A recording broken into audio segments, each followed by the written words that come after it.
एक जौहरी के पास में दो हीरे थे, बड़े बिल्कुल बहुत जोरदार हीरे। दो हीरे थे जौहरी के पास में और दोनों कीमत वाले थे दोनों।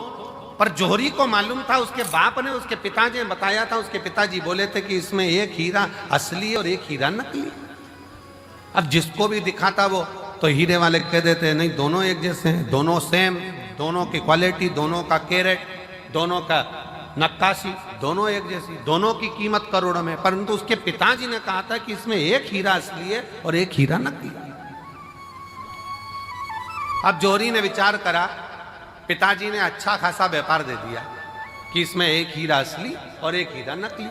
अब जौहरी क्या करता, अलग अलग नगर में जाता, प्रदेश में जाता और प्रदेश में जाकर आवाज लगाता वहां के राजा को, महाराज मैं उस नगर का जौहरी हूं, मेरे पास में दो हीरे हैं, अगर तुम्हारे नगर में कोई जौहरी हो तो बता दे इसमें असली कौन सा नकली कौन सा।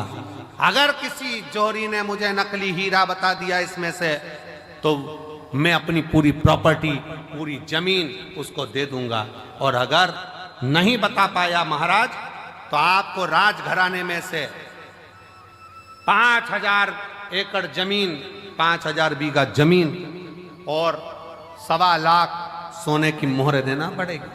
अब राजा के पास में जब चैलेंज जाता तो राजा ने अपने अपने नगर में बहुत अच्छे अच्छे जौहरी रहते, उन्होंने बुलाया, लाओ बताओ इसमें असली कौन सा नकली कौन सा,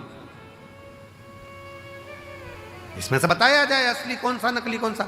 जौहरी को बुलाते हैं, दूरबीन लगाते हैं, नाप तोल करते हैं, सब कुछ देखते, पर कह देते हैं नहीं साहब ये तो दोनों ही असली है, दोनों का कैरेट एक जैसा, दोनों बढ़िया, दोनों बढ़िया। नहीं महाराज, आखिरी में वो बता नहीं पाता कि नकली कौन सा है तो राजा उसको पैसे देकर भेज देता। पर एक नगर में गया तो वहां जाकर चिल्लाया कि इसमें से नकली बता दो कौन सा है, इसमें असली कौन सा है और नकली कौन सा है। वहां पर भी हार रहा था। वहीं पर एक संत बैठा हुआ, एक साधु, एक संत बैठा। संत के पास सूचना गई, बताओ इसमें असली कौन सा नकली कौन सा। जौहरी हार गए। संत ने कहा महाराज आपसे निवेदन है कि इन हीरों को मुझे दिया जाए, मैं बता देता हूं आधे घंटे के अंदर मैं आपको बता दूंगा। इतने में तो जौहरी ने मन में सोचा अभी तक इस हीरे की जांच केवल जौहरी कर रहे थे, पर आज हीरे की जांच करने के लिए संत आगे आ गए, क्या है इसमें ऐसा। संत ने कहा मैं बता सकता हूं इसमें असली कौन सा नकली कौन सा। जौहरी ने हंसकर कहा महाराज अगर आपके नगर का संत बताएगा तो 10,000 बीघा जमीन देना पड़ेगी 5,000 की जगह। राजा ने भी संत को बुलाकर कहा महाराज क्यों लुटवा रहे हो, 5,000 ही जाने दो, क्यों कह रहे हो। नहीं महाराज, संत ने कहा तो मैं असली और नकली बताकर ही मानूंगा। ठीक है महाराज, अगर तुमने 5,000 की जगह 10,000 जमीन दिलवा दी ना तो तुम भी सोच लेना सूली पे टांग दूंगा।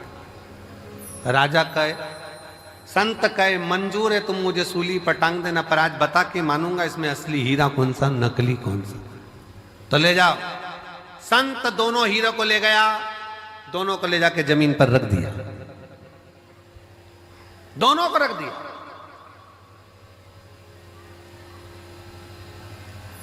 बैठ गया। 20 मिनट बाद उठकर गया, संत हीरा उठाया, दूसरा हीरा उठाया और राजा के हाथ में दे दिया। ये जो दूसरा हीरा है ना ये नकली है।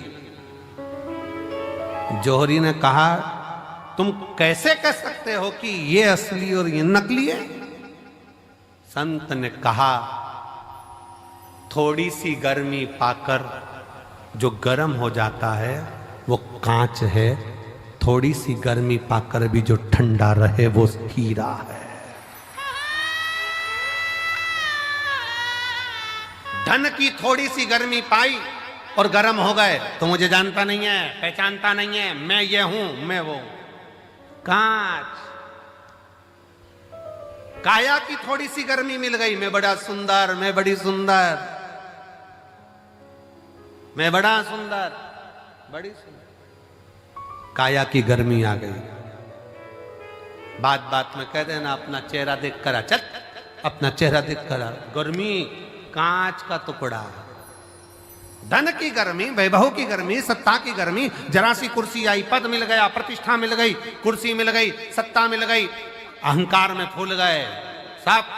तो मुझे जानते नहीं हो, मेरे पास ये पद है, मैं वो हूं, मैं वो हूं। गए, समझ गए कि ये कांच है। हीरा कितनी भी गर्मी पड़ जाए पर हीरा अपना तत्व नहीं भूलता। हीरा ठंडा की ठंडा ही रहता है, वो भले करोड़ों का क्यों।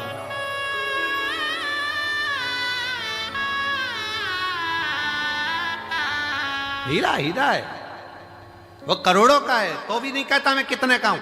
वो अपनी गर्मी सामने नहीं प्रस्तुत करता, वो अपनी ठंडकता देता है, अपने भीतर की ठंडकता देता है। आप कितने भी ओहदे पर पहुंच जाओ, कितने बड़े पद पर पहुंच जाओ, कितनी बड़ी कुर्सी पर पहुंच जाओ, कितने बड़े अधिकारी बन जाओ, कितने बड़े मिनिस्टर बन जाओ, कितने बड़े मंत्री बन जाओ, कितने बड़े संतरी बन जाओ, कितनी भी पद पर पहुंच जाओ, पर याद रखना अगर ओरिजिनल हीरे होना, ओरिजिनल हीरे होना तो अपने को अंदर से तपाना मती, कूल रहना, ठंडे कूल।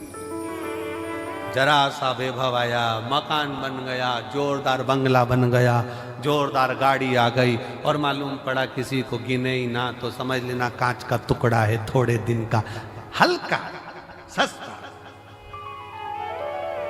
समझ तुम देखो कई घर में बहुत, वैसे तो आजकल की जितनी बहुएं आती हैं, बेटियां आती हैं, वो ऐसा व्यवहार नहीं रखती हैं, पर पूर्व समय के बहुत सारी फिल्में जो बनती थी ना, पहले के समय में जो फिल्म बनती थी आप उसको देखना, उन फिल्मों में बहुआं आती थी और अपना रोल अदा करती थी। और तुम मुझे जानती नहीं हो, जेठानी से कहे तुम काम करो, मैं तो अप टू डेट, देवरानी से कहे तू कर, मैं अप टू डेट। ये क्यों दिखाते थे? उसमें यही दिखाते थे कि गर्मी है, जो गर्म हो रहा है, धन को देखकर, वैभव को देखकर, सत्ता को देखकर, अपने धन और वैभव, सत्ता, प्रतिष्ठा को देखकर जो गर्म हो रहा है वो कांच का टुकड़ा है, उसमें हीरापन नहीं है। हीरा वो होता है जो अपनी कीमत ही नहीं बोलता, वो अपनी कीमत बोलता ही नहीं। नम्रता उसकी कीमत, सहजता उसकी कीमत।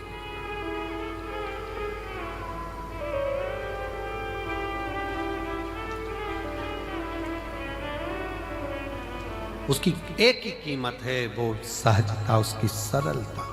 मेरे शंकर भगवान में बहुत बड़ी नम्रता, सरलता, सहजता कितनी होगी जरा विचार करिएगा।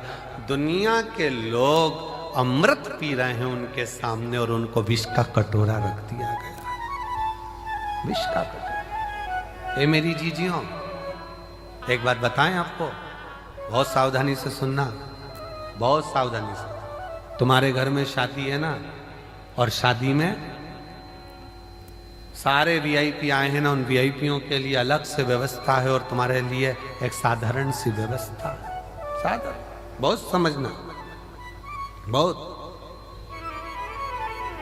पर उसमें एक चीज देखना जरूर, वीआईपी है वो भी वही भोजन कर रहा है जो साधारण व्यक्ति कर रहा है, साधारण भी वही कर रहा है जो वीआईपी कर रहा है। तो समझ लेना कि थोड़ी सी सहजता रखिए। भोजन में कोई बढ़ोतरी, कोई घटोतरी नहीं, कोई बढ़ोतरी, कोई घटोतरी।